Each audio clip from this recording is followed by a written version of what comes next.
Hey everybody, hope everybody's enjoying the conference. I'm John Daly, and I am a director in Cisco Systems in our customer experience organization. Now, customer experience is really an organization in which we deliver services to our customers and ensure that they have the best experience possible to consume our services. And my specific role is around and working in the Americas PMO organization. And I have about 350 project and program managers in our organization, but we have 1,200 globally within the customer experience realm. And one of the things we're always looking at is we have a great opportunity to work across every vertical and every horizontal in every industry. Pretty much interact with any customer in the Fortune 500. And that gives us a great visibility and view into the industry trends, things that our customers are seeing, and things that we need to look out for and adapt to with the changing environment around us. And project and program management is not immune to that.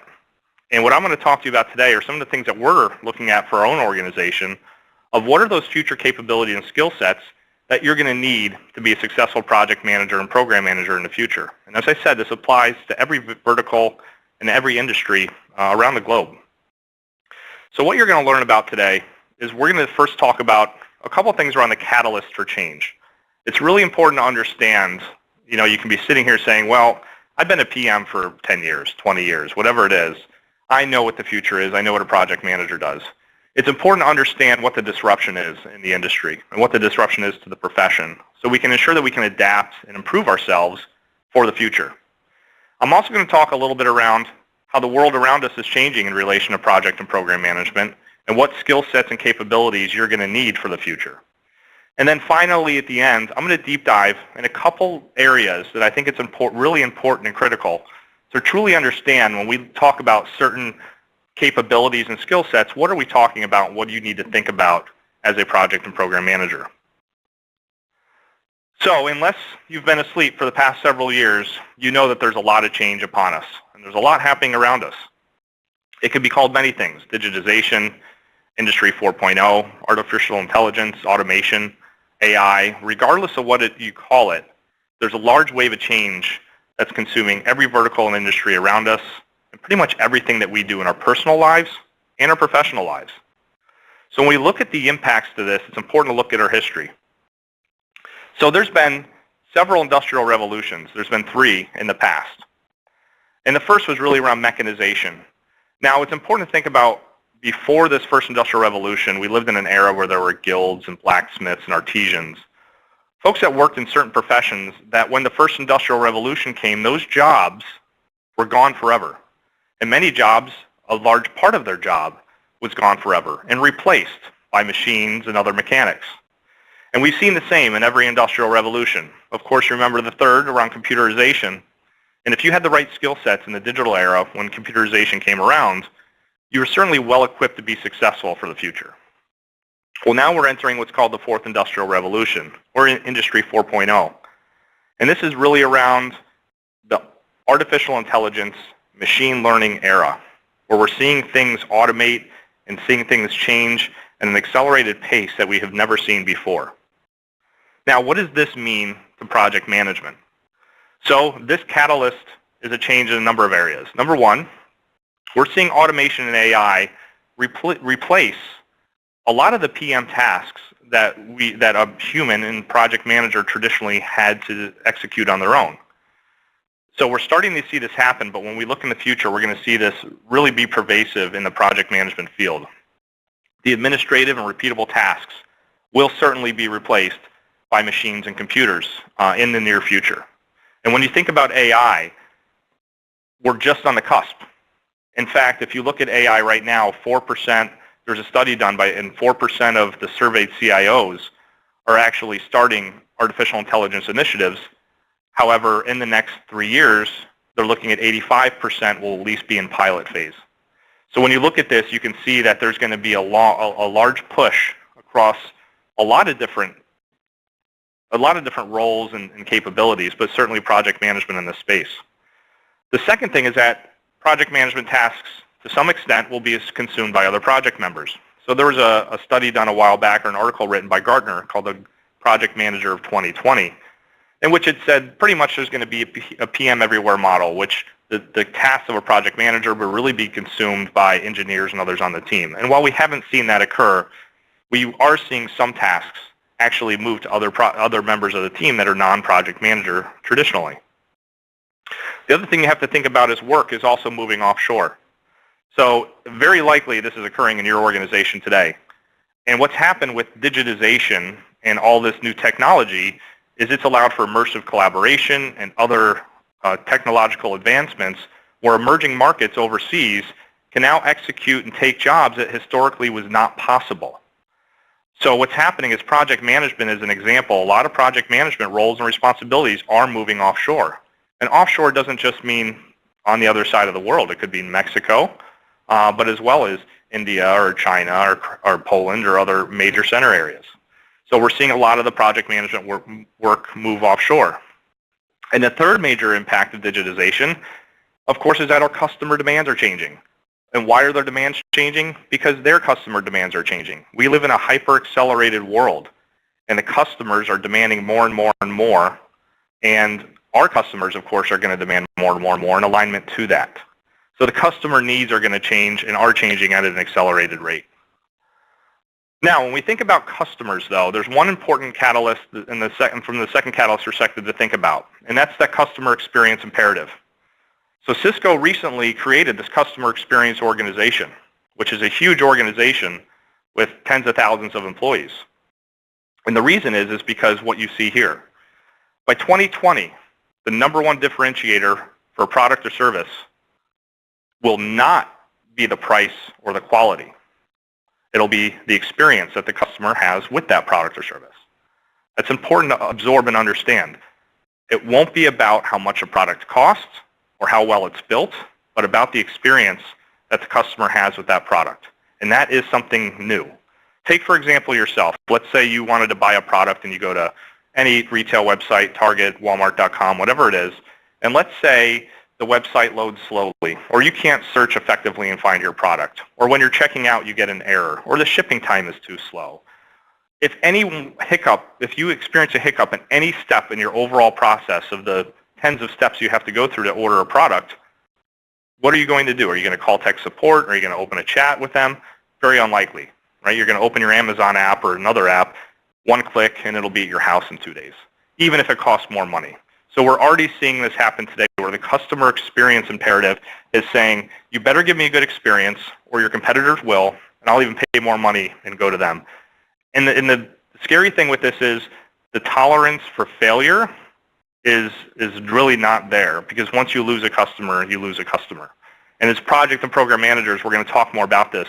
It's extremely important. Now, all this is happening, what is the impact? When we think about the workforce, 2 billion jobs are going to be replaced by automation and digitization by 2030 globally. And this is studies done by the World Economic Forum. In the U.S., we're going to see 22.7 jobs lost by 2025. And again, these are jobs lost forever, okay, being replaced by computers and AI and machines. The good news is new jobs will be created. But there is no question that parts of a project manager and program manager's job will be displaced by computers, and the added complexity here is other parts of the job will be displaced by those working offshore. So we have to think as project and program managers, what am I going to do in the future, and what skill sets and capabilities do I need to develop in order to remain relevant for what the project managers are going to do here? Now, to give you an idea of the context of this change, there's a statistic by Gartner that said 14% of people are going to have to change occupational categories entirely. This is at the same scale when we went from agricultural to manufacturing from a GDP perspective. It's a massive amount of change occurring in front of us, and the wave is coming. So now is the time where you have to prepare. And as one of my favorite CEOs, Jack Welch, said, if the rate of change on the outside exceeds the rate of change on the inside, then the end is near. And we've heard a lot of stories and seen time and time again around the organizations that have succumbed to this. But the important thing for all of you to understand is it's not just organizations. It could be you as individuals. There is change occurring on the outside, a lot of change. And if we're not changing on the inside, we're going to have a tough time surviving in this new environment. And to show you how fast things are changing, this is a representation of unicorns, which are companies that are private companies that reach a $1 billion valuation. Now, of course, we see the companies here, and these are companies that were so successful because they provided a great customer experience or filled the gaps that other organizations and companies weren't. When others are moving slow or stagnant, they came in and succeeded. Now, while this may seem like a good number of companies when you look at 2011 through 2014, when you look at the picture between 2014 and 2015, just a year, it's a much different picture. So again, the wave is coming, the wave is here, and we're seeing this change around us, so we have to start thinking about how we have to adapt and change. Now, with all this happening, 75% of companies are planning to be fully digital by 2020. But only 30% of these digitization efforts are actually going to be successful. And the number one reason for failure is the failure to innovate. And it's not that we don't have smart people. It's not that we don't have great project and program managers. Because, by the way, we're the ones managing these projects. But yet we're seeing a 70% failure rate. And again, the tolerance for this failure is not there from a customer and consumer perspective. So the failure to innovate is really the inability to think different. We've done things in the past. We're used to them working. But the problem is the same old thinking is producing the same old results. And the problem here is that the same old thinking is now resulting in a high failure rate when we think about the future in these digitization initiatives. When we think about the transition of the new customer experience imperative. What has worked in the past will not work in the future. And it's not just how we manage projects, but it's how we're thinking about managing projects. What are the skill sets and capabilities that we need to have to manage projects? So this is where we have to think about, do we have those right skills for the future? With all this change coming, do we have the right skills? And as Einstein said, once you stop learning, you start dying. So hopefully as project and program managers, and frankly, kudos to you because you're listening to this and you're here with a desire to learn. So as you're going through this, you really want to think about how am I going to develop skill sets and capabilities in these respective areas and continue to learn and continue to grow. Now, before I jump into the skill sets, I want you to also see how organizations are preparing for this. McKinsey did a study, and they asked organizations and companies and said, with everything happening and the new skill sets that you're going to need around you, how are you going to respond? And while this wasn't specific to project and program management, it was part of this. And you'll see here that in the U.S., 31% is mainly going to focus on training, 35% mainly by hiring, and then the rest in the middle. This is terrifying if I'm a project and program manager and I haven't been thinking about these skill sets. Why? Because organizations are looking at filling the gaps and needs 50% through hiring when you look at this statistic. 50% of those needs are not going to be through developing you. 50% of these needs are going to be by going out and finding somebody who can perform these roles. So you want to be the one that's already way on the left. You're going to want to be the one that's already trained and capable and able. In fact, leading the charge. And if you're running an organization, you want to be the one thinking about how do you train and get your organization and get ahead of the curve right now. So I'm going to talk about a number of different studies. So I'm going to show you a number of different things. And I'll talk about the sources and the content of where this is from. But you're going to see a strong correlation about everything we're going to talk about here. So the World Economic Forum predicts that there's going to be a 35% skills disruption, not by 2025, but by 2015 and 2020. A huge skills disruption that's occurring, and we're in the middle of it. Now, it can vary by industry, and you'll see that IT as an example is right at 35%, while financial services is higher at 43%, and it can vary by country, United States being on average 29%. But you can see the average disruption here is around 35%, and this is overall skills when you talk about the disruption occurring. And again, this is a big number, but you also have to think about the fact it's not just the skills change, but it's that a lot of the skills, the ones that aren't disrupted, are moving offshore. So again, as a project and program manager, we're compounding the issue and the challenge in front of us. So what are we seeing in terms of declining skills in project and program management? Well, tactical thinking skills, administrative type skills, those will be replaced by computers and AI if not offshore. Data analysis, data collection, anything that's predictable that you do on a regular basis, anything that's repetitive. anything that you can think about that could a computer could do this, an artificial intelligent computer, by the way, one that is self-learning, maybe even just not now, but over the next several years as AI kind of hits a hockey stick and really is pervasive throughout everything that we're doing.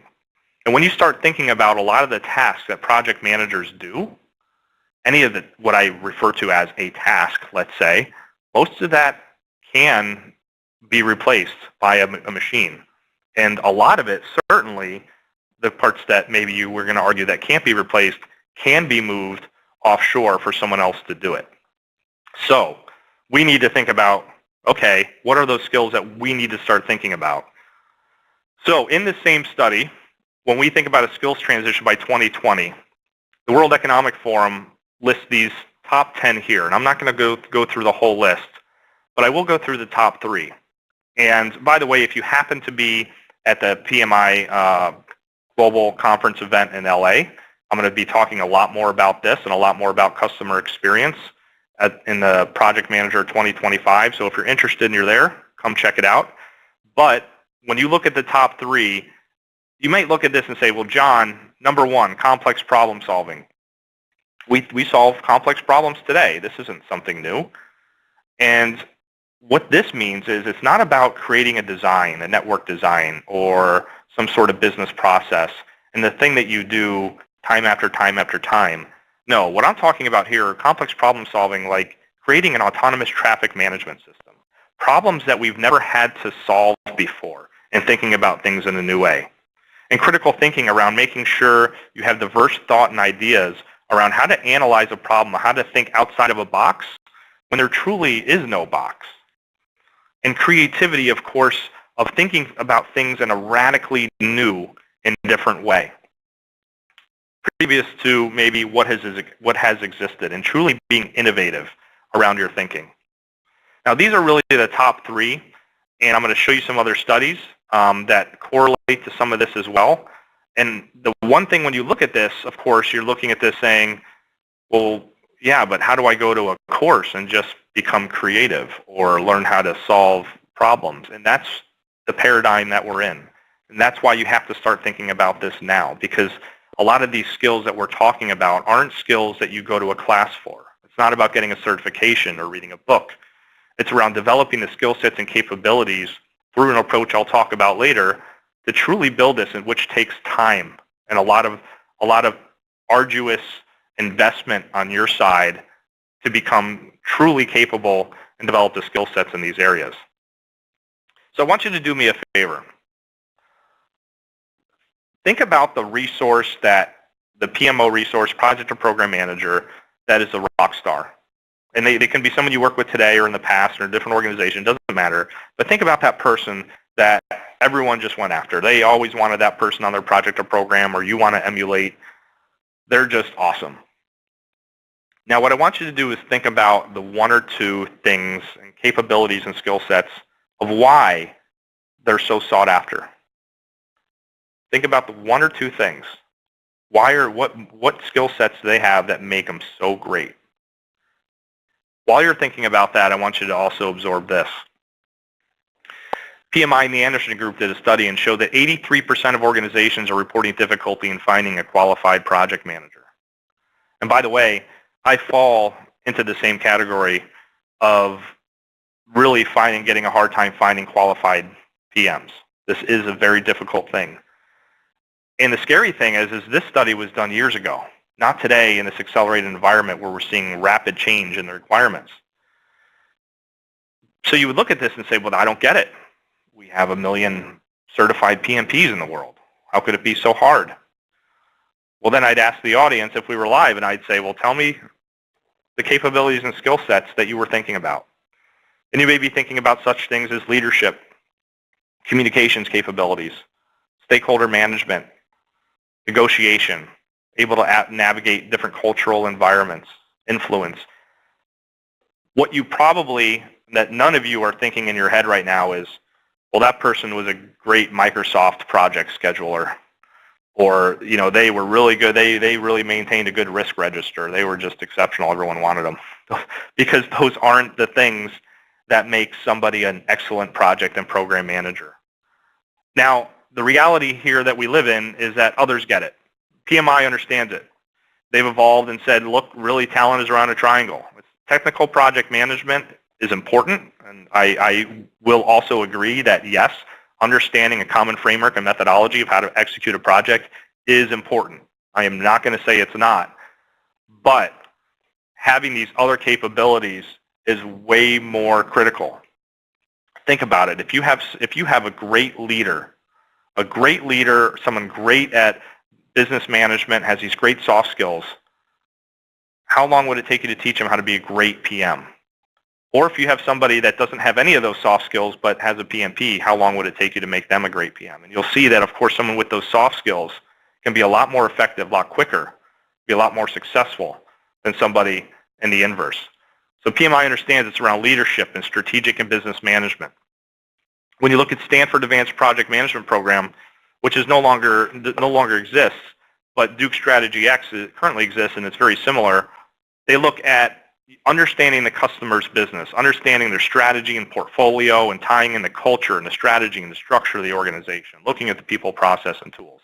It's not about just a rigor and discipline about here's a methodology from point A to point B in the different phases and life cycle of a project, but it's understanding the environment around you. If you look at Gartner, they also say the same thing. We're transitioning from focused on detailed tasks, and when you look at a PM of the future, it's going up and looking at the shared vision, looking at the outcomes, looking at the business. It's thinking more holistically. This is where project and program management is moving. It's not focusing on the minutia and the detailed tasks. PricewaterhouseCoopers did a study where they surveyed a lot of CEOs. And this wasn't specific to project management, but they said with all of this changing around you and this world changing around us, what are those skill sets and capabilities that you're looking for? And really they said, number one, of course, being problem solving, that, ironically enough is one of the first things on the World Economic Forum study, but also leadership. And by the way, leadership, I would rank leadership as number one in the project and program management field. And we're going to talk more about leadership, but leadership to me is number one on this. But leadership is very hard to find. True leadership is very hard to find. And then creativity and innovation. And this is just going to expand and grow even more. And just because you're managing a project or program doesn't mean you're not the one that's creative or thinking differently. In fact, I would argue you have to be the one that's the most creative or thinking differently, or at least facilitating that. Because if you're not, and you're the one managing and leading, how are you going to facilitate an environment where anyone else is? So you have to have these capabilities. And the interesting thing is risk management and digital skills, still important, but on a decline. When I was a program manager, not too long ago, several years ago, I would go to a customer and go to executive briefings, and the CXOs would always say, John, whatever it is, when you get involved, we need great risk management. That's what we need. That's what they would always say. Most didn't know what risk management was, but they knew that they wanted it and they needed it. We don't hear that a lot anymore. Now what we hear is, I need a good, effective leader that can pull this together and drive a successful business outcome. It's not about creating deliverables. It's about creating a business outcome. And that's why you need strong leaders and strong project managers. So what we're seeing when we look at the skills to develop, increasing needs, business acumen. You have to understand business. I can't stress this enough. If you don't know what an income statement is, you don't know how to read a balance sheet, you don't know what a cash flow statement is, you need to educate yourself on the business, on financials, on how to look at IRR or ROI. And I know maybe you're not doing it today and you say, well, I have nothing to do with that today. That's irrelevant. You have to understand it because eventually you're going to be given an opportunity to step up and lead something that does involve that. And if you don't know this and you don't have this capability, this is where you get left behind. So prepare in advance and get ready. And these are the things you can go and learn easily. These are the hard skills that you can go and educate yourself. Leadership skills, we're going to talk more about that. Extremely important. And you have to be versatile. The customer's environment is changing. This is very important to understand. They are in what we're talking about here in disruption. They're dealing with it, and their demands are going to change. You're the project and program manager serving the customers, whether they're internal or external, and you have to be agile and you have to be versatile, and you have to make sure you're supporting them as a customer and helping them succeed. And frankly, some of the historical ways that we've managed projects of strict scope and strict scope management, the triple constraints. That doesn't work in the future because everything changes so frequently. And we're not going to get into it here, but of course the agile and hybrid type methodologies and understanding that is very critical. You have to understand technology because it's digitization, everything occurring around us, it's all going to be online. Everything is going to be connected. Executive communications, all communications are important, but executive communications is very important. If you're sending long emails to an executive, they're not reading it. If you're attaching status reports to an executive, they're not opening it. Very rarely do executives open attachments or read through long emails. These are things that are very simple, and you can learn how to communicate effectively to executives orally and in written form. You can do this stuff easy. Go online and take some courses and learn how to do it. And emotional intelligence. We didn't go through it here, but emotional intelligence is extremely important. When you look at self-regulation of are you aware of, and self-awareness of are you aware of yourself and your feelings, and make sure you're not going to explode and start yelling and screaming at people, which, by the way, that's not what a leader does. Do you have empathy of putting yourself in someone else's shoes and seeing it from their perspective truly to understand their point of view? Do you have effective social and communication skills? Do you have motivation, and not motivation of motivating a team, but motivating yourself for the sake of being successful? EQ is extremely important in the future. And IT, by the way, ranks at the bottom of all the industries when you look at emotional intelligence. And again, soft skills that are very hard to develop, but very important skills nonetheless. And we're seeing a decline in those project management tactical skills, administrative skills, PM-only type skills, linear thinking. If you think waterfall methodology, linear thinking, declining big time. And I'm not going to say there's not value in having a PMP, because again, it's important to understand the methodology, but even PMI understands it. They came out with a PMI ACP. And so we have to start thinking differently around how we're executing projects because the world is changing. So we're driving our teams to get a PMI ACP and understand how to deliver in an agile way, how to adapt and respond to customers. And instead of saying, customer, tell us what you want over the next 12 months, and God forbid you want to change anything for this plan and this what you're defining as scope now, we're going to ding you for it. Well, that doesn't work in the future. What's going to have to work in the future is us to be agile and adapt to the customer needs.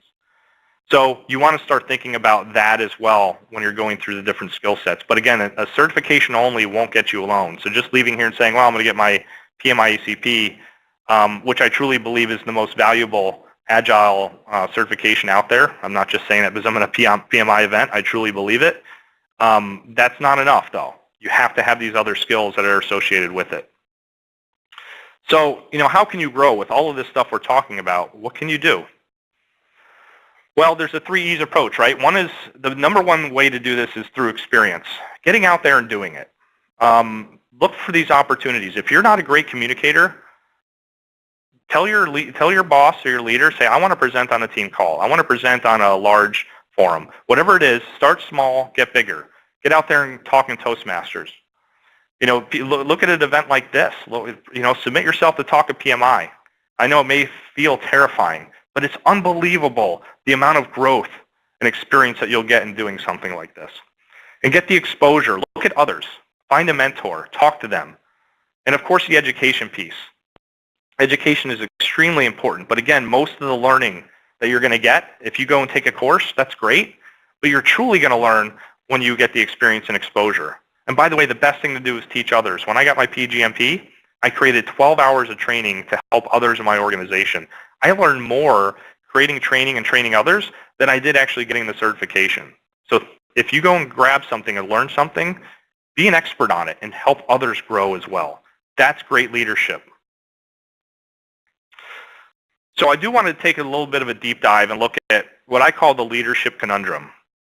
Because if I were to sit here and say, how many believe leadership is important? Pretty much everybody would raise their hands. You probably would as well, especially for project and program managers. Now, if I said, now who can tell me, define leadership to me right now? Usually I get small fraction. Very little hands go up, and they usually go up slowly after they can construct a thought about what it is. And that's because leadership can mean a lot of different things, frankly. So let's talk a little bit about when we say leadership, what are we talking about? So a lot of people think that, well, this is a leader. I'm a project manager. I tell people what to do, and they do it. Well, that's a manager. And frankly, when I don't even like the term project manager anymore, when we start looking at this, it really should be project leader, because it's not about managing people. It's about leading people. And this is not leadership. It's not about having people report to you or telling people what to do. That's not leadership. Leadership is leading from the front. Leadership is creating a following of people. Creating a following because they want to follow you, because you do things, you do what you say you're going to do, and they want to follow you because they know that you have the integrity and the leadership for someone that they want to follow. And when we look at what leadership is, a lot of people think of this. They go, well, it's somebody that creates vision and strategy and goals. Yeah, sure, this is table stakes. But doing this alone does not make you an effective leader. An effective leader has a lot of different attributes. Number one, they listen. I have to ask, you have to sometimes hold a mirror up to yourself. And frankly, I do too. And you have to wonder, when you're in a meeting, are you the one that always talks the loudest? Are you the one that can't get a word in? We know who that person is. Or are you the person that never listens to anybody, and as soon as they have a different opinion, you shut them down? Or you're not really listening to them. You're just waiting to respond. And you probably, sometimes maybe, you don't even let them finish their sentence. Or if this isn't you, people like this. They won't finish the sentence, but you got to jump in and get your point across. That's not listening. A leader listens. A leader listens to understand. And I heard this once is, listen to be wrong. Imagine for a moment that, we are not the smartest people in the world and we don't know everything. Imagine that. Imagine someone else might know something. You're only going to learn it if you listen. And this is personal and professional, frankly, but especially in the business world, you have to listen and create an environment of listening and let everyone talk. You have to understand that there's people, and people have a lot of needs. These are human beings. People want to feel like they have a sense of purpose, that they're doing something great. And as a project and program manager, are you painting that picture for them? If you're deploying a wireless solution at a hospital, are you saying you're deploying Wi-Fi in a hospital? Or are you saying we're creating an environment so we can help doctors get to patients faster and hopefully save lives? If you go to lens crafters and you say, what do? They don't say, I sell glasses. They say, we help people see. So create a sense of purpose for your team. Give them the attention. Remember people's names. People need attention, and they need appreciation. I have my 2 levels above me, Senior VP. Brian, whenever he sees me, I may see him once or twice a year, and he has 12,000 people reporting to him, but he would see me and say, hey, John, how you doing? How's Jacksonville? Baffled that he knows my name and knows where I live. Like, remarkable. Spend time with people, especially if you're in a leadership role. Spend time with people and give them attention. And thank people for the work that they do. Appreciation is often something we forget to do, especially when we're moving fast, but make sure you show that appreciation. And make sure you're creating a good team environment where people feel like they belong. And you have to develop relationships. I always get escalations of saying, John, these teams can't work together. They yell at each other because they're working remote. I get them together, take them out to dinner, take them on a team building exercise. Block them in an escape room. I don't care what you have to do. Build a relationship with your team, and they will perform so much better. So do what you need to make sure you're developing relationships with your team members. And a leader has to make difficult decisions. And I don't mean just with employees, but sometimes you're going to have to get together, and you're going to have to, as a team, come up with a difficult decision. And it may not be the decision that you wanted. But this is the key. When you're in a team and you're in a group, I don't care what it is as a project manager or in your internal team, whatever it is, when you're in that room, you debate and discuss it all you want. You make your point, you let others make their point. But when you come to an agreement as a team, you get alignment and you commit to it. Even if somebody else said it was someone else's idea and you disagree with it, if you align as a team, you commit to it. What you can't have is, imagine the team says, yes, we're going to charge the customer for this change, and the customer comes to you and says, I can't believe you charged me. And then you say to them, well, I would never have done that. That wasn't my decision. That's not a leader. You created a horrible environment there and threw others under the bus. Be a leader, make a difficult decision, and commit to it. And lead by example. It's the eyes that are going to allow people to follow you. They'll listen to you, but they're watching you. and they're looking for the blinks, and they're looking for the things that you don't do. So make sure you're leading by example as a leader. And you have to have the courageous conversations. Now, this may be more applicable when you're in a formal management role, but a lot of leaders and managers avoid those difficult conversations. And it could be even as a PM that you need to remove someone from your project, but you're not going to do it because you're just too afraid to talk to them. You have to look at these events as a leadership and a learning opportunity. And when you do this, you be direct, you be to the point, and then you let them respond. Make your point, let them respond. Sometimes a leader has to take a punch, and that's okay. That's our job. Put it on us. You have the direct conversation and do it. That's what a leader does. So if you implement these various characteristics of a leader, you will be truly and highly effective. Now, one other thing I want to talk about is servant leadership. It's a great concept that I'm reading a lot about these days. And traditional environments are all around a hierarchy that we see here. It's a power-reliant leader up top, command and control type environment. We have customers on the bottom, and you would think of these customers as challenges. Oh, geez, we have to deal with customers. And the person up top is the one making all the decisions, and everyone works for them. Everyone does what they need them to do. That is not real leadership. Servant leadership is flipping it upside down. The real leaders here are the customers. They're the ones we have to serve. And then you know who else is on the top of the org chart? It's the people that are interacting with the customers. Our job is to make them successful, not them make us successful. Our job is to make them successful. They're the ones interacting with the customers. So you as a PM may be the one interacting with a customer. Our leadership role is to make you successful. We're here to serve you. Because if we're not, you're certainly not going to make the customer successful. If all we're doing is saying policy, policy, process, policy, and you go, sorry, customer, this is my policy, I can't do this, I can't do that. We're not serving you, and you're not serving the customer. So this takes time in some organizations, but if you run a group or you run a team or an organization, you have to start thinking in this way of how do you serve your employees and those around you, not having them serve you. So we've covered a lot. One last tip I do want to share. Diversity is exceptionally important. When we talk about everything we just went through, the one thing that we all are well aware of is that we have to think differently. We have to be creative. And we have to get diverse thought. Now, when I say diversity, I don't just mean racial diversity. I mean diversity in sure race, but also gender, also socioeconomic background. It could be diversity of where they come from in the organization. You, as a project and program manager, have to create a team that is diverse in thought. And you have to let people give their opinions and ideas, even if it's unpopular.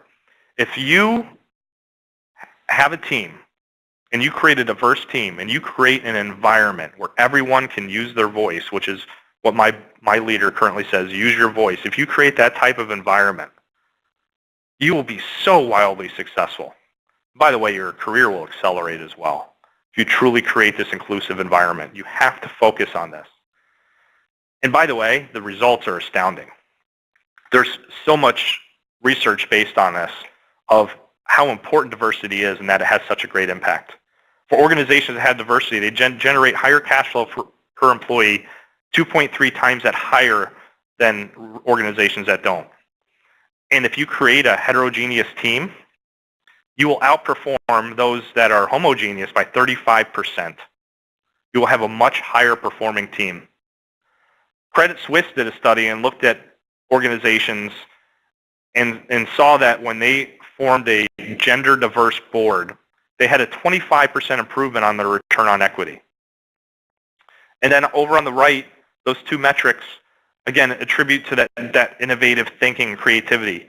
70% more likely to capture new markets and 1.7 times more likely to be the innovative leaders in these markets.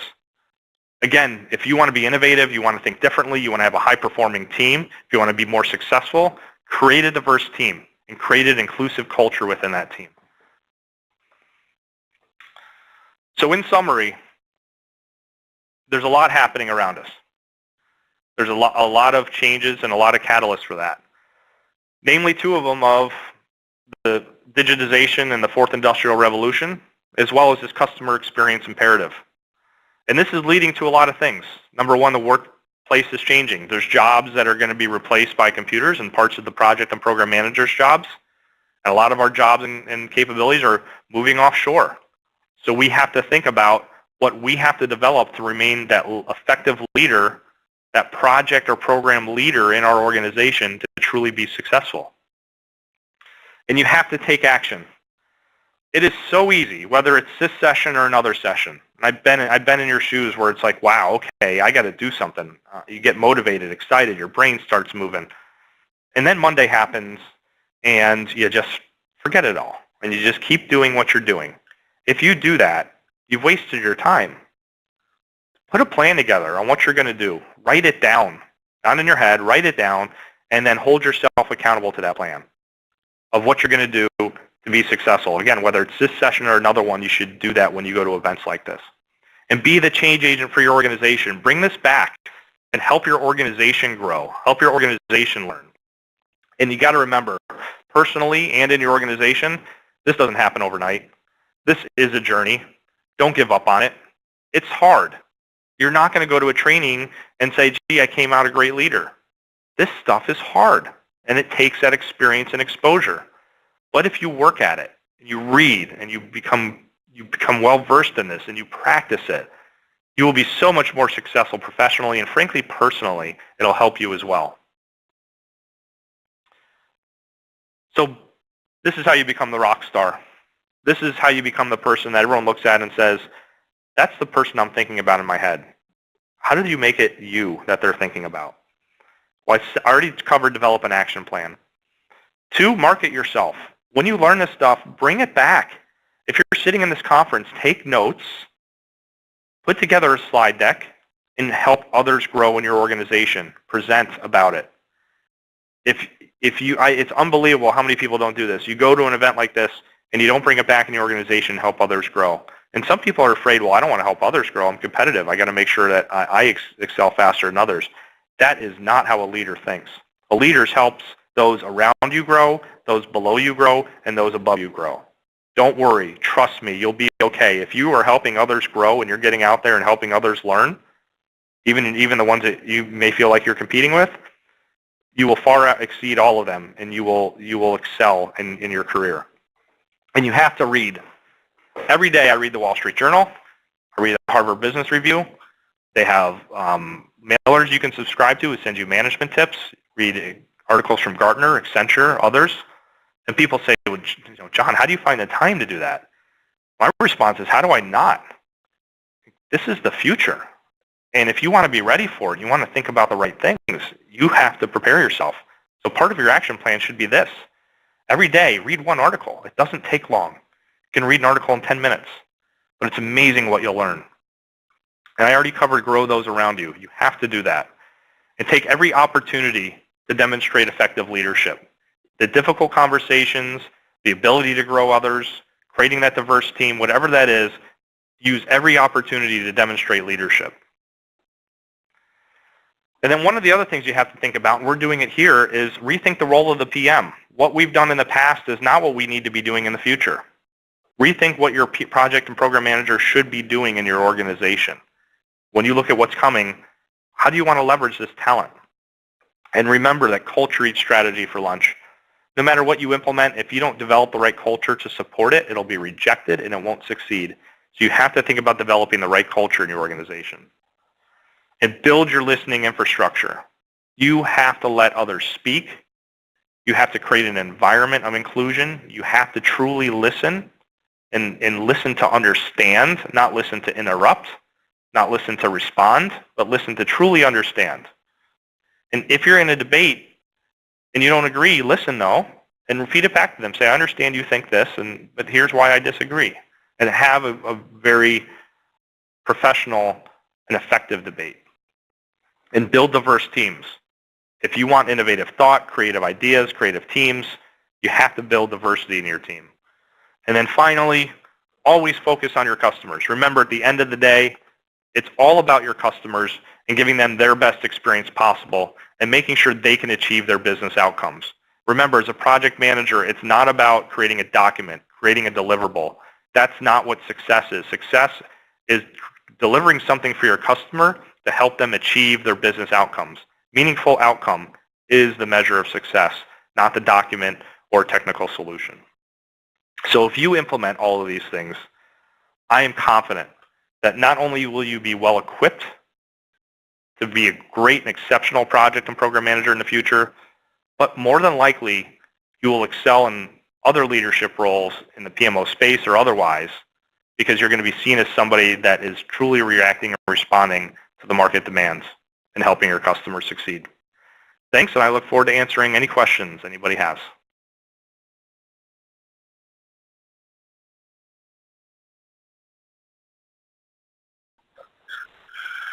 And thank you so much, John, for presenting that. I love all of the things that you're saying specifically around leadership and growth. One of the biggest aspects that I've watched is going from what we call me to we, right? Because success is incredible, but significance is another layer. And if you go from me to we, then you have that ability to become significant to people as well.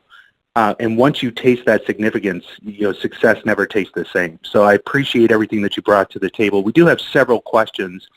And one of the things that's coming up is people are saying around skill sets and how people are posting job criteria and the fact that they're looking for more engineering tasks, or as Colin Ellis says, he says it all the time. It says, he'll see job postings that says, project manager needed, must have SharePoint experience, right? And so I think a lot of people feel that project management has been relegated down to an administrative role where the people who bring the food to the meetings.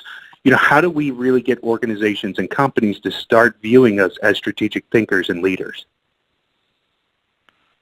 Yeah, that's a great question. And, to be honest, in pure transparency, Cisco was in that place, right, where project management in the past was seen as that kind of administrative function and person that kind of handled the back-end activities and tools and administrative tasks, meeting minutes taker, things like that. But there's a couple points to what you said.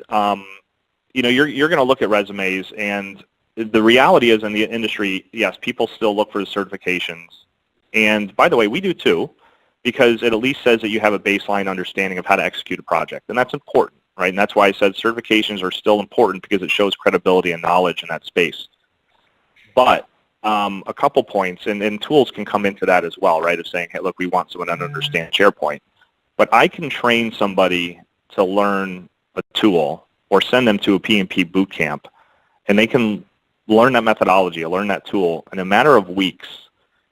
I cannot teach somebody to become a leader, an effective communicator, or an influencer, all those soft skills that are critical. And at Cisco, when we looked at the role in the past, we've actually evolved it. We said, the role of the PM in the future is not this administrative person, because frankly, a lot of those tasks and activities, again, a lot of them will be replaced by computers. Others, we can go to much lower cost resources. So when you're looking at this and saying, well, geez, they're just looking for people that can do, SharePoint servers and administrative activities. There's no need to pay somebody $100 plus an hour onshore for that. I can pay somebody a fraction of that overseas. What we need here onshore, and from an executive perspective at Cisco, and by the way, we're seeing this across the industry. So as I said, in Cisco, we're seeing this, we interact with customers all over the board. And we're seeing this shift happen at the executive level, people recognizing, understanding it's around project leadership. It's not around the administrative tasks and activities. We need people that can truly affect change and drive a team to drive an outcome for the business. It's no longer about turning on a technical solution or creating a deliverable, but we need people that can think and drive teams effectively for that meaningful change. So I do get that feedback a lot, and I know, look, there's resume searches and things like that you have to get through the door. But I assure you, in our team, I know within 5 minutes of interviewing a person if I'm going to hire them. And it has nothing to do with their tools experience. It has everything to do with their ability to learn, their communication skills, and how they interact with me. So I understand there's a bit of a dichotomy with that these days, but trust me, the tools and the methodology and those hard skills, that stuff's easy to teach. You got to develop these other skills, because that's where the industry is going. That's where everything's going. If you want to be a PM, a senior PM, and if you want to move up in your career, those are the skills that are going to get you there. It's not being a SharePoint SharePoint server guru. That's not what's going to do it.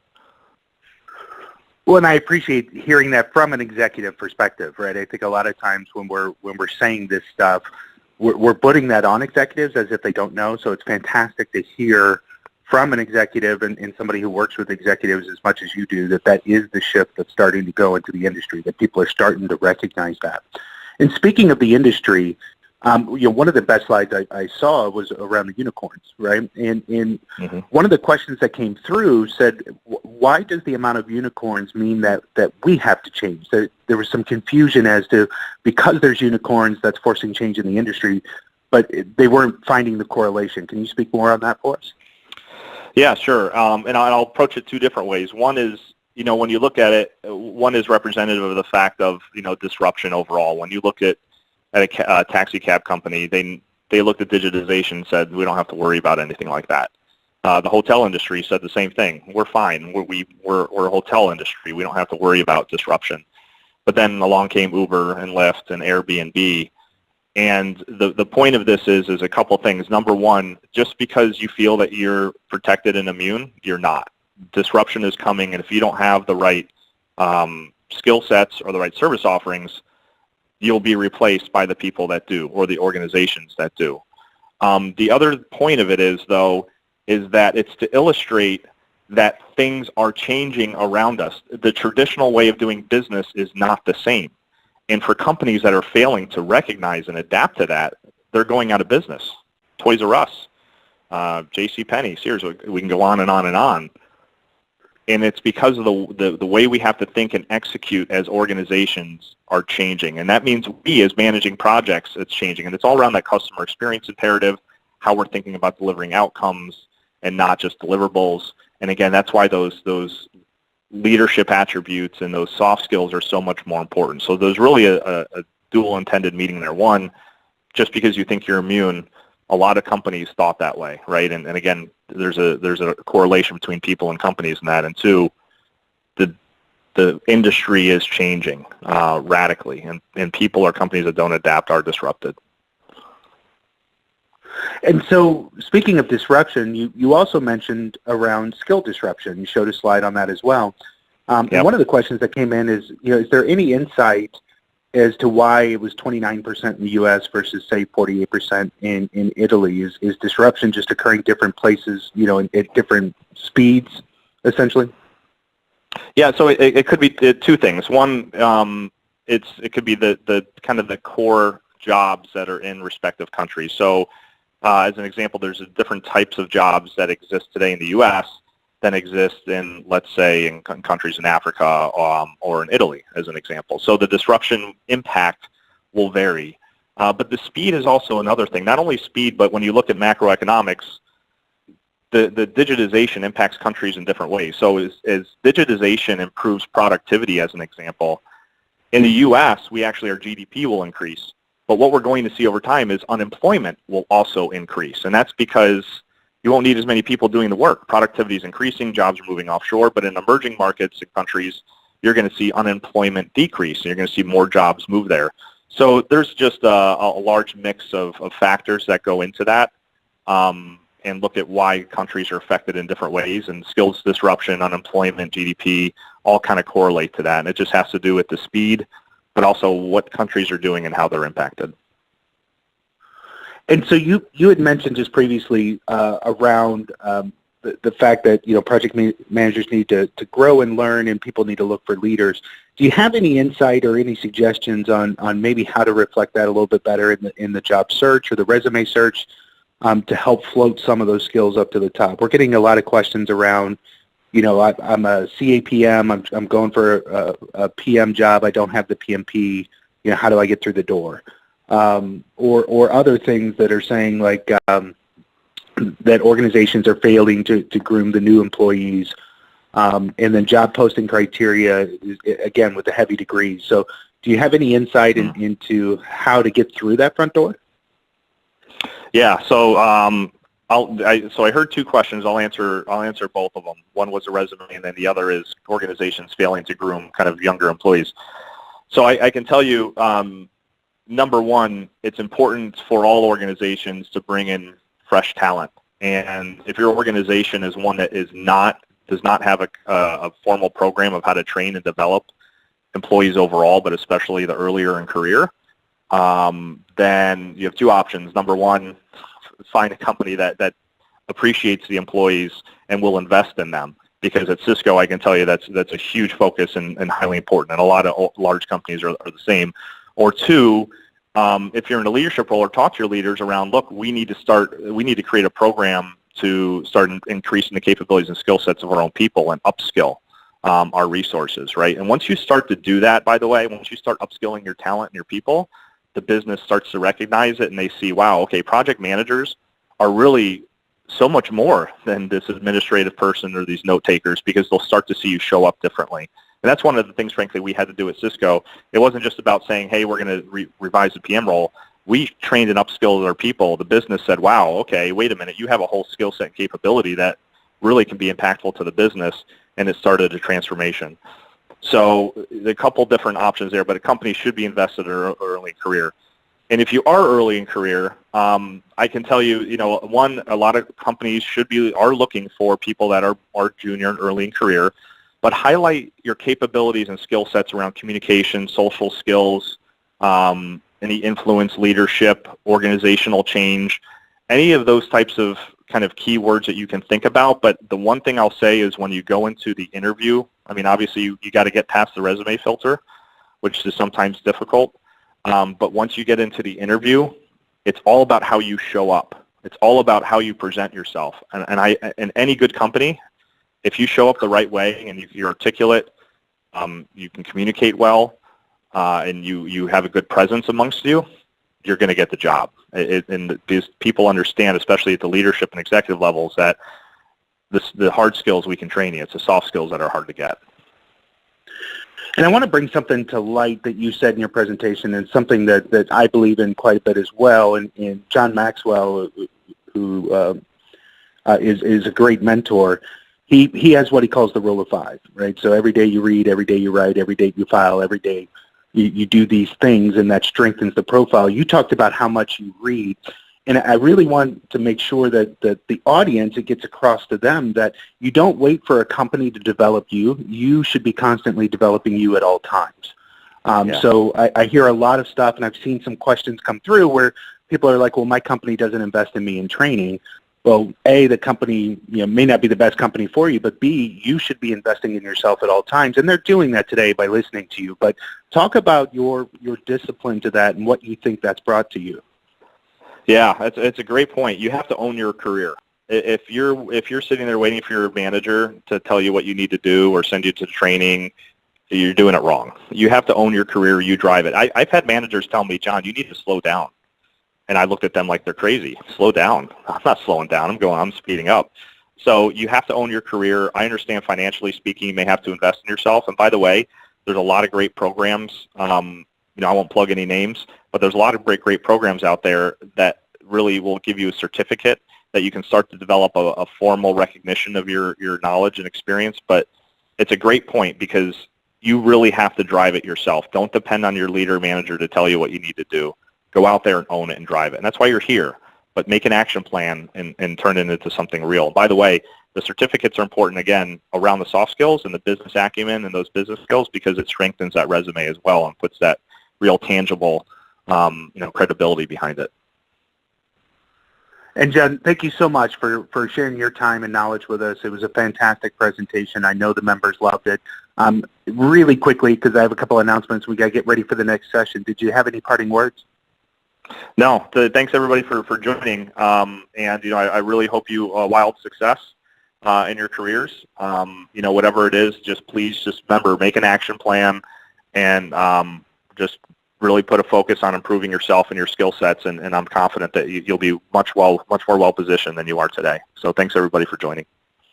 Thank you so much, John. And John, actually, I just heard was going to be attending LIM in Los Angeles. If you guys know what that is, several of us will be out there. You'll get a chance to meet him face to face. We want to make sure that you're also taking time during the breaks, and we've got one coming up here in just a second, to visit the networking lounge. So you can connect with other practitioners globally to exchange ideas and talk more about today's session. And also follow along with us on social media using the hashtag for today's event, which is hashtag PMI Agility 18. There's so much traffic right now, though, it's already starting to trend. So if you start to just type in the hashtag PMI, it'll come right up on Twitter for you already. But share your feedback and tell us what your key takeaways have been from today's sessions. We're monitoring that as much as we're monitoring the chat windows and want to make sure that we're engaging with all of our members appropriately. So we are going to be taking a break here so that you can visit that networking lounge, so that you can go visit some of our incredible sponsors in the exhibit hall. And we'll be back at 11:30 Eastern. And we're going to have Roland Cuellar and Bob Payne. We'll be talking about 7 transformational sparks for business agility. So you do not want to miss that. We'll see you in 10 minutes and look forward to everybody rejoining the session. We'll talk soon.